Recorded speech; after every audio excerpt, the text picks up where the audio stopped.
What does the Spanish Grand Prix have in store for us today, I wonder? I hope we see some tight wheel-to-wheel action down the main straight, circa Mansell and Senna way back in '91. Or maybe we'll have a more strategic race here on a track where overtaking can be difficult. It's a sellout crowd of 140,000 here today as we await lights out for the 730-metre sprint down to turn 1 of this 2.9-mile racetrack.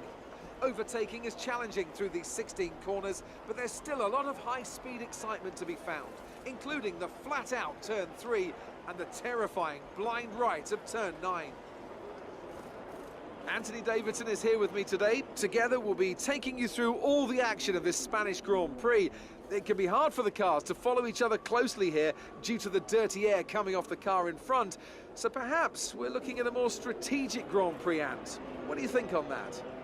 I'm not too sure about that, Crofty. I mean, yes, as you say, it's hard to follow around here, but if you're brave on the brakes, you can get the job done down into turn 1, which is a medium-speed corner, so you have to be committed. And looking down at this grid today, I think we're going to see 1 or 2 drivers making a move from a long way back, maybe try to force their opponent into a mistake. I don't think this is a race that's going to be purely decided in the pit stops. We're almost ready to go then, and this is what the starting grid looks like for today's race. It's Ferrari in pole position then, with Sebastian Vettel starting alongside. Looking down the rest of the grid, we have Bottas, Hamilton, Daniel Ricciardo, and Perez, Grosjean, Ocon, Kvyat, and Nico Hülkenberg, Verstappen, Magnussen, Carlos Sainz, and Alonso, Massa, Palmer, Stoffel Van Dorn, and Lance Stroll, Wehrlein, and Marcus Ericsson rounds off the grid.